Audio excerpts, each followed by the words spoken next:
sila sa'yo nila kuya na kahit ganyan ka kapasaway at kakulit, andyan pa rin sila para sa'yo. Isip-isip na Kuya Bong, nagkakaedad ka na rin, magpo 45 ka na sa birthday mo. Marami pa pagkakataon para magbago.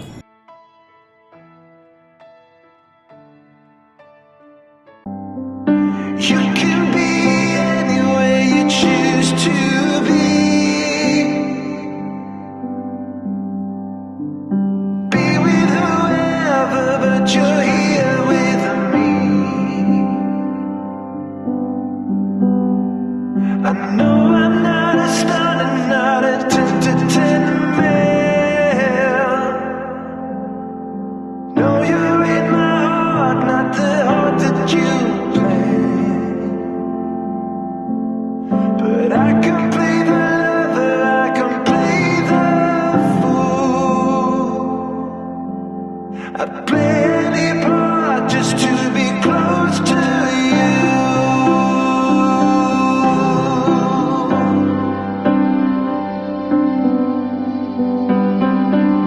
Mga ka-business, isang mapagpalang araw sa atin mga ka-business. So isa ko lang ngayon at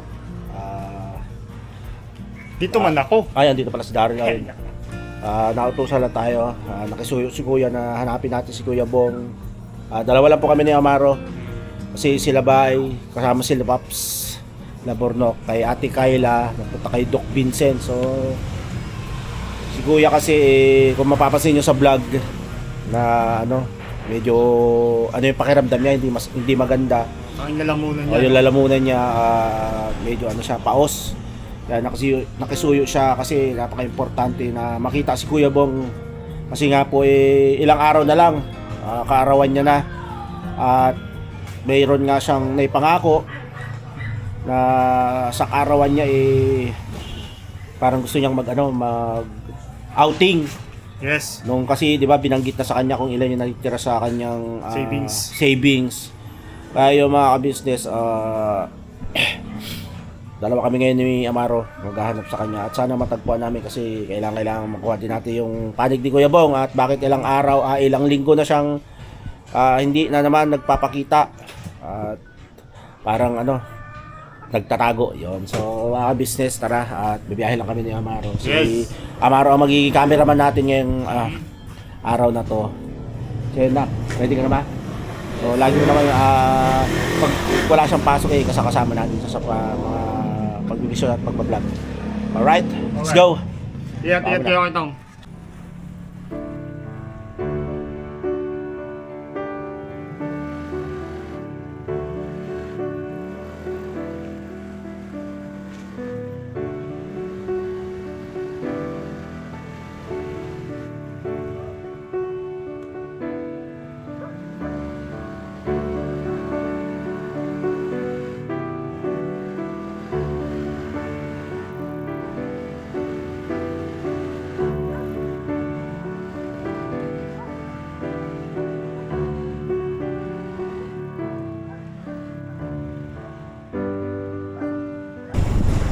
Kaya mga business, first time mangyayari to na isa ko lang or dalawa lang kami ni Maro na hanapin si Kuya Bong. At sana makita natin para syempre kasi ando talaga yung yung nag-aalala sila Kuya. Dati kasi pumapasyal naman siya, biglang sumusulpot doon. Ngayon as in wala talagang walang balita sa kanya. Kaya kailangan din talaga natin siya makausap at kung ano na nangyayari sa kanya para makamusta na rin natin si Kuya Bong kasi talaga naman alam naman natin lahat kung gaano kamahal sila Kuya nila ate yan siguro dahil syempre isa rin naman siya sa ginamit para diba maging maayos yung takbo ng YouTube channel ng ating business official. Ito ang naging viral na content ng ating ka-business. At sa mga matatagal na alam nyo naman siguro kung anong kwento ni Kuya Bong at kung paano siya minahal at tinalagaan at yun nga napatayuan ng sariling bahay. Tapos may ipon sa lahat ng naging kagwang, si Kuya Bong ay may pinakamalaking ipon. Kailangan natin tuloy-tuloy na yung kanyang pagbabago. Yun nga lang po, bumalik na naman sa gusto niyang buhay o kanyang nakagawiang pangangalakal. So, yun, samahan nyo kami mga ka-business. Dito na kami, papasok na kami ng bunkers. At maya-maya, sige, kita po tayo doon sa bahay ni Kuya Bong. Good. Sige mga ka-business, balikan po namin kayo.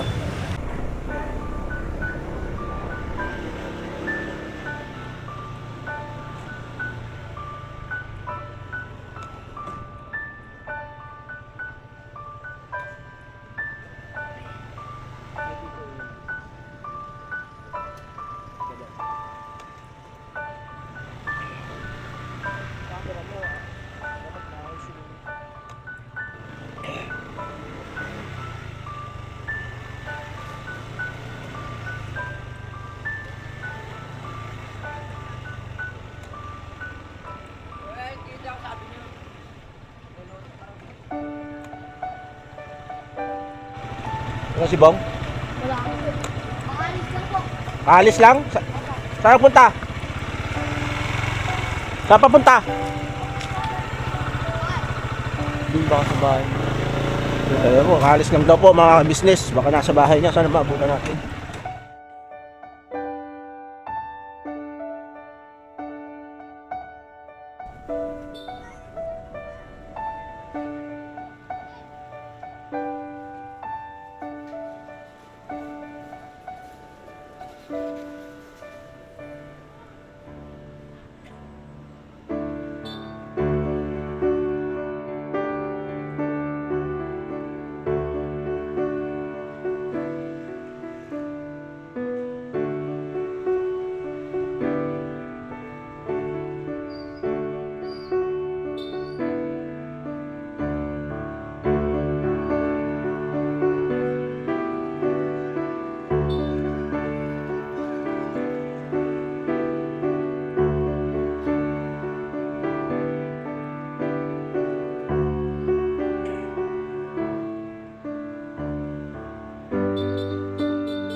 So yung mga business, nandito na kami. Tara, sakahan niyo po kami. Punta natin sana nandito sa bahay niya. Kasi nakita daw kanina, lalakad daw, sana umuwi. Ano, hindi muna siya nangalakal ngayon, nagpahinga lang para makausap po natin siya. Kasi kailangan talaga na makausap siya para sa kanyang nalalapit na kaarawan. Ilang araw na lang po mga ka-business, 12 February 12 ang kaarawan ng ating Kuya Bong. Sana nandito.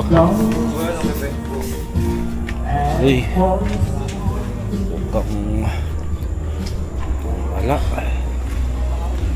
hindi pa rin gagalaw yung ganun pa rin mga business yung ano. Kuya Bong, ganun pa rin yung kanyang iniwan ng kalakal dito.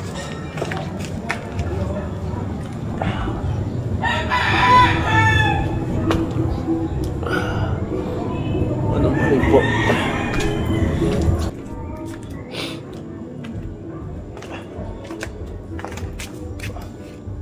Bang!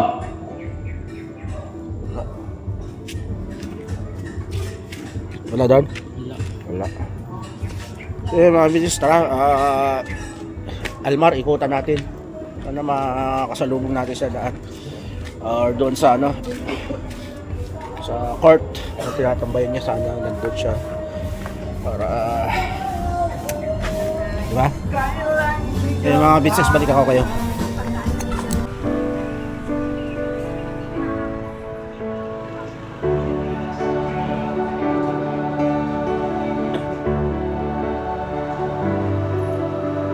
Yes, nakaikot kami hanggang doon sa Almar. Wala pa rin, di po rin po namin makita. Bumalik kami dito sa bahay niya, baka sakaling hantayin na namin dito hanggang magdilim para sure na makausap natin siya. Then pag wala, ikutan ulit namin, huling ikot namin ni Amaro sa Almar para, di ba, sigurado. Ngayon, pumunta lang si Amaro doon sa naiwan niya yung cellphone niya sa motor. At dito kami ulit sa bahay ni Kuya Bong. Hintayin ko na lang siya dito para sigurado tayo kasi nabanggit na ni Ate Ninette na umuwi dito at natutulog siya dito ng alas 7 tapos sa alis ng madaling araw. Wala pa tayo nadalang ilaw kaya medyo madilim na mga business. Alas 7 tapos aalis ng madaling araw mga ngalakal. So hantay-hantayin po natin mga business. Kuya Bong, ano ba? Bakit hindi ka naman nagpapakita sa amin? Kung mapapanood mo tong vlog na to, Kuya Bong, malapit ang birthday mo at yung sinasabi mong gusto mong gawin sa birthday mo, punta ka sa bahay para mapag-usapan at mapaghandaan na. At hinihintay ka ni Kuya na gusto nga makausap. At syempre nag-aalala din sa'yo yon. Hindi lang maganda yung pakiramdam ni Kuya. At medyo masama yung pakiramdam niya. Kaya huwag na magtao, Kuya Bong. Sabi mo si Kuya kung ano talagang, di ba, anong problema. Maunawaan ka naman ni Kuya kung sakali mang, di ba, kung ano yung saloobin mo.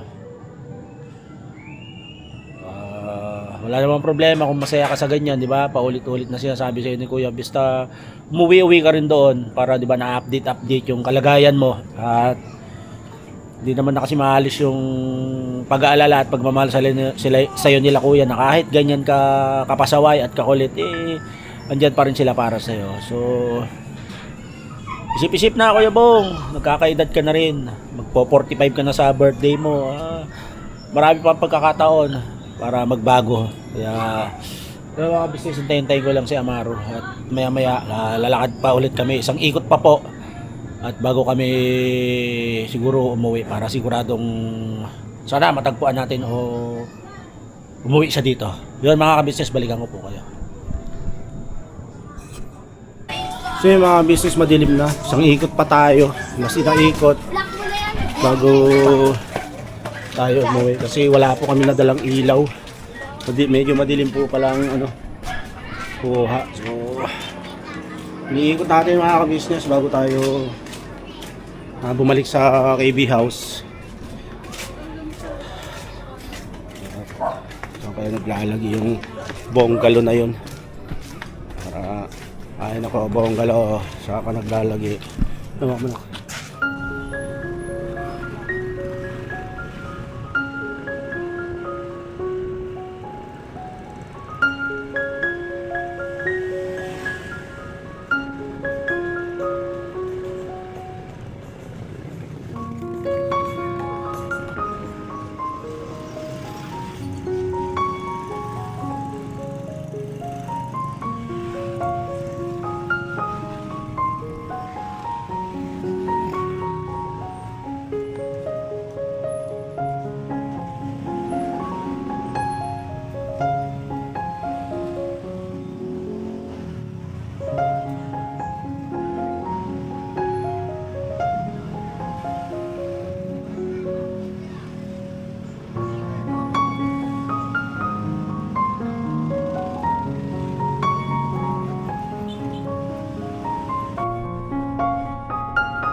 Kaya mga business, dito tayo nabagtas natin itong school. Malapit dito yung yung motor trade na pinagkakitaan namin kay Kuya Bong. Sana nandito siya. Ito nabagtas natin ngayon. Sana nandito siya mga business para, di ba, makausap natin. Medyo napunta kami ng dilim ni Amaro kasi pipilitin ko talaga siya makita ngayon. Sana nga makita po natin. At dito lang naman siya. Dito yung madalas siyang nangangalakal. Sana nandito siya.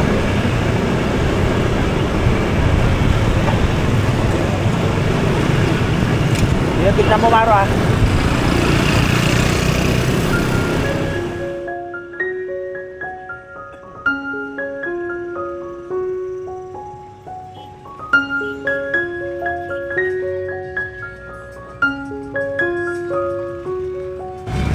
Kaya balikan namin kayo mga ka-business. Balikan namin kayo baka sakaling maya eh makita natin.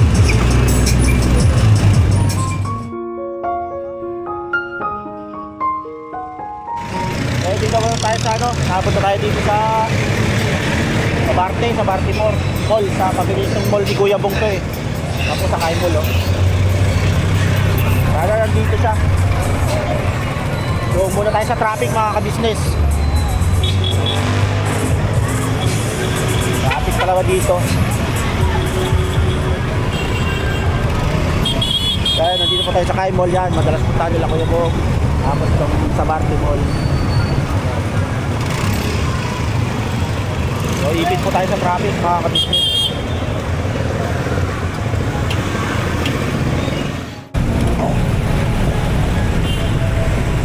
So dito yung madalas. At paboritong pasala ni Kuya Bong noon mga ka-business.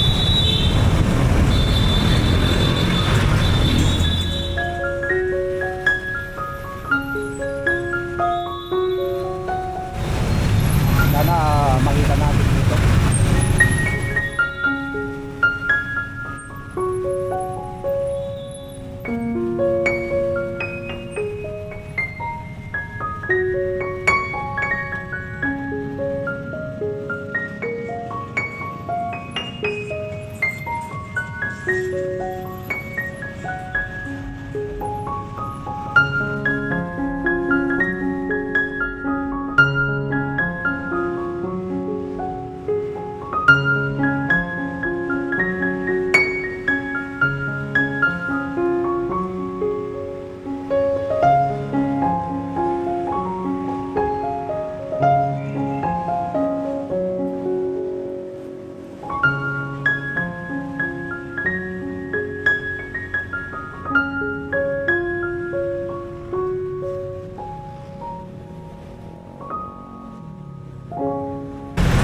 So yun mga ka-business, andito na kami sa Mamboy, yung kinakainang lugawan ni Kuya Bong. Hindi po namin siya nakita.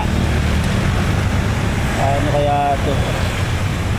Ay, naku Bonggalo, saan ka pa naglalagi? Hirap pong hanapin ah. Nadaskasin pa ba natin ang ano, ang pangalawang balik na po kasi namin to mga ka-business eh. At wala talaga, hindi namin hilap. So, paano ba yan?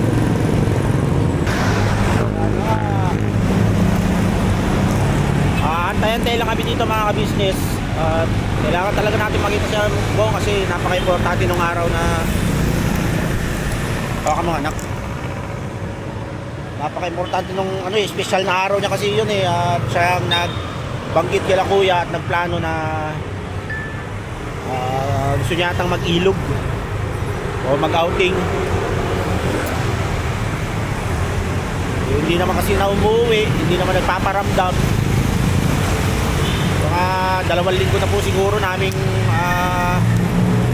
hindi siya nakikita at ilang araw na din namin siya kinahanap. Hindi siya nagpaparamdam. Pero umuwi daw naman po doon. Hindi lang siguro namin matimingan.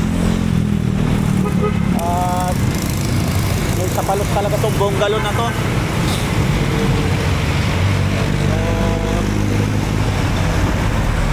Try namin dumiretso hanggang Bikas siguro para makita namin kung hanggang Bikas. So yun mga ka-business, balikan po namin kayo ulit. Paspasin ko lang to Bikas para makasakaling madaanan namin siya.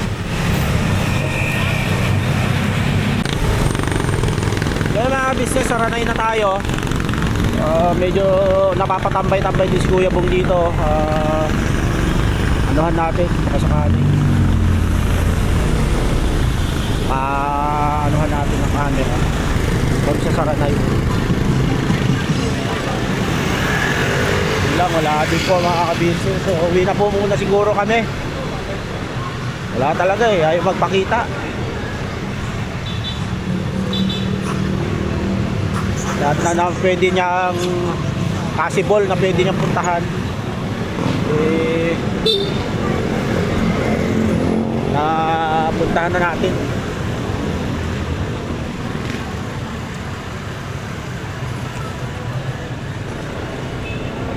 Yun mga ka-business, balikan namin na. So yun mga ka-business, nandito na tayo sa bahay at yun, bigo tayong makita si Kuya Bong. Idikutan na po natin yung dapat nating ikutan, yung mga kanyang pinupuntahan at yung pinapagkalakalan. Wala po talaga, hindi ko alam kung saan lugar talaga nakikita si Kuya Bong. Tinignan na din namin yun sa nagpabaykas na din po kami, Bikas at sa Sabarte ay at saka sa Saranay. Wala po kami nakita ang Kuya Bong. So yun mga ka-business, nandito na rin kami sa bahay, nakauwi na. At yun, hanggang dito na lang muna siguro tong vlog na to. At abangan yung mga susunod na ganap siyempre sa channel ng Ka-Business Official. At salamat po sa patuloy na suporta sa lahat po ng mga ka-business vlogger, especially Ka-Business Official, Papa Dins TV, Miss KB Official, at kaming mga kagwang at syempre Famous Budang. So yun mga business, pirabanat lang po tayo. Alright, gabi na.